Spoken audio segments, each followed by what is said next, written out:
नमस्कार दोस्तों, आज हम लोग इस वीडियो में महात्मा गांधी के संबंध में उन महत्वपूर्ण दिनों की बात करेंगे जब वे ईश्वर तुल्य व्यक्तित्व के रूप में हमारे समक्ष प्रस्तुत होते हैं।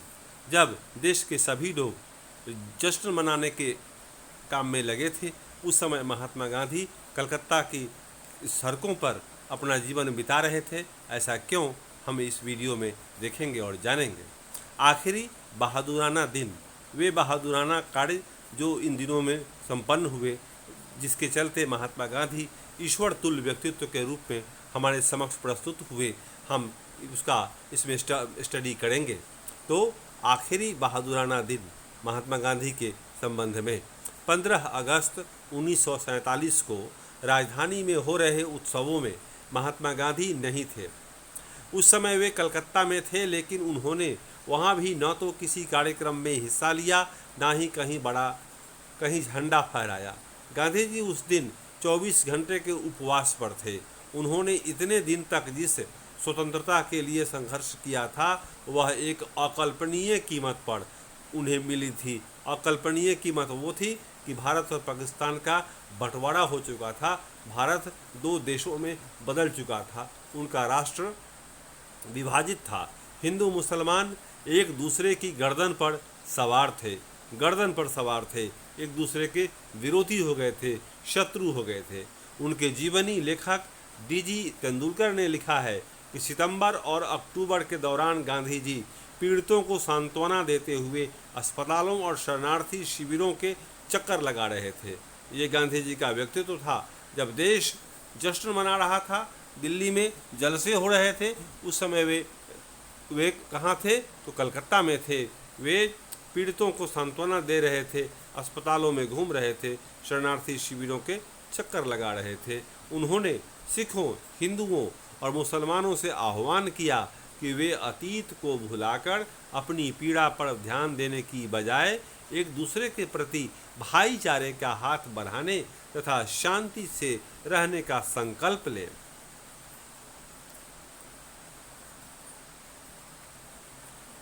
गांधी जी और नेहरू के आग्रह पर कांग्रेस ने अल्पसंख्यकों के अधिकारों पर एक प्रस्ताव पारित कर दिया।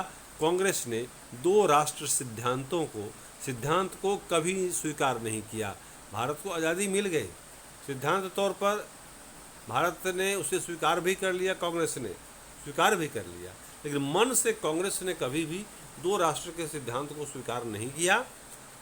जब उसे अपनी इच्छा के विरुद्ध बंटवारे पर मंजूरी देनी पड़ी, तो भी उसका दृढ़ विश्वास था कि भारत बहुत सारे धर्मों और बहुत सारी नस्लों का देश है और उसे ऐसे ही बनाए रखा जाना चाहिए। पाकिस्तान में हालात जो रहे, भारत एक लोकतांत्रिक धर्मनिरपेक्ष राष्ट्र होगा जहां सभी नागरिकों को पूर्ण अधिकार प्राप्त होंगे तथा धर्म के आधार पर भेदभाव के बिना सभी को राज्य की ओर से संरक्षण का अधिकार होगा। कांग्रेस ने आश्वासन दिया कि वह अल्पसंख्यकों के नागरिक अधिकारों के किसी भी अतिक्रमण के विरुद्ध हर मुमकिन रक्षा करेगी।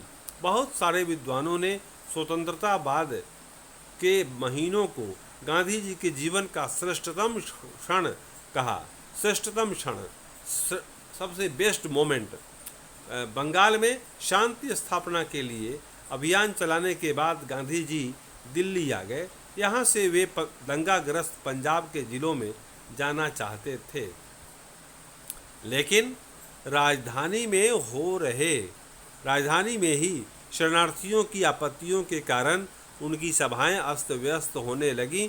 बहुत सारे शरणार्थियों को उनकी सभाओं में कुरान की आयतों को पढ़ने की प्रथा पर आपत्ति थी।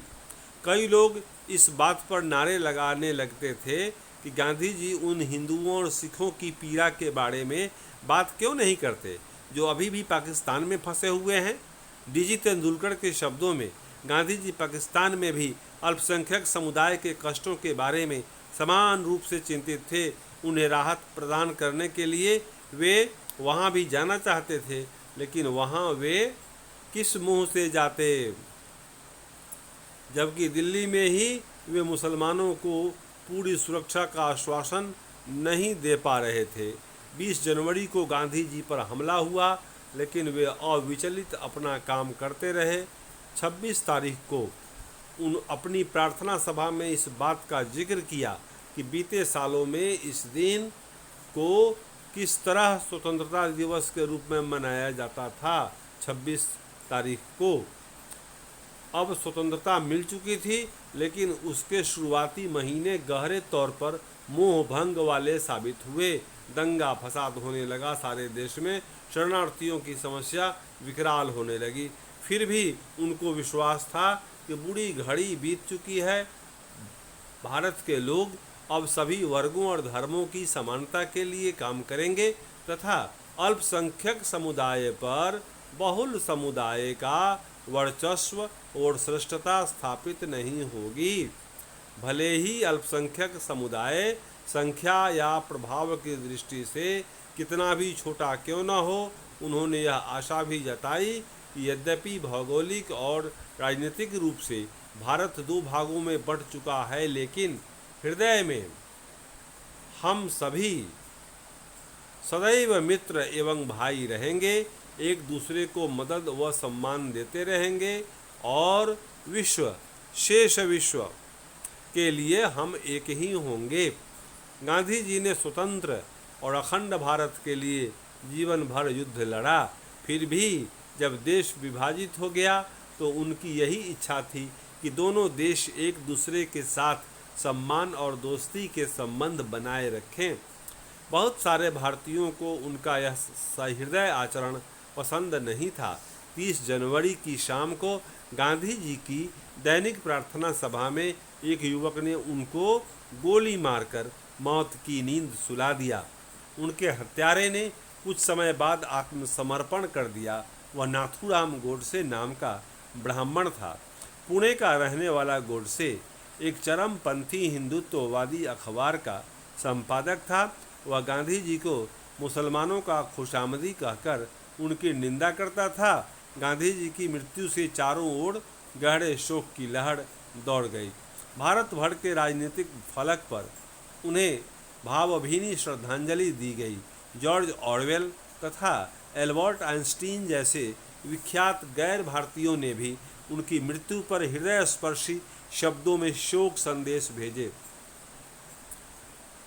एक जमाने में उनकी कद काठी और कथित रूप से बेतुके विचारों के लिए गांधी जी का उपहास करने वाली टाइम पत्रिका ने उनके बलिदान की तुलना अब्राहम लिंकन के बलिदान से की।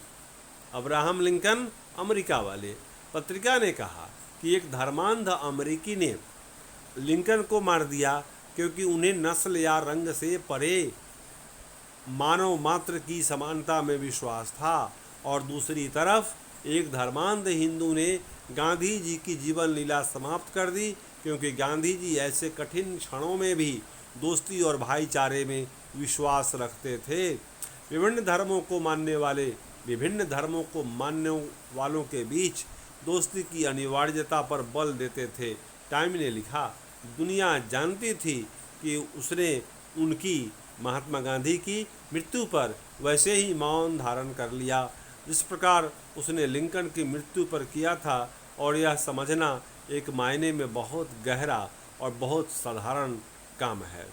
मेरे दोस्तों, ये आपको महात्मा गांधी के संबंध में ये वीडियो महात्मा गांधी के उन कार्यों के विषय में जब वे आम आदमी से ऊपर उठकर बहुत बड़े संत, बहुत बड़े तपस्वी के रूप में नज़र आते हैं, इस वीडियो में हम लोगों ने देखा। इसके बाद गांधी जी के ऊपर एक अच्छा वीडियो मैं लेकर के आ रहा हूं, उनके संपूर्ण व्यक्तित्व के संबंध में, जो कॉम्पिटिटिव एग्जाम्स के लिए बहुत इंपॉर्टेंट। तो मेरे दोस्तों, ये NCERT लाइन बाय लाइन मैं पढ़ाता हूं। उद्देश्य यही है कि आपको हर लाइन की जानकारी हो ताकि कॉम्पिटिटिव एग्जाम्स में आप अच्छी सफलता प्राप्त कर सकें। आपने मेरा वीडियो देखा, thank you for viewing, have a nice day.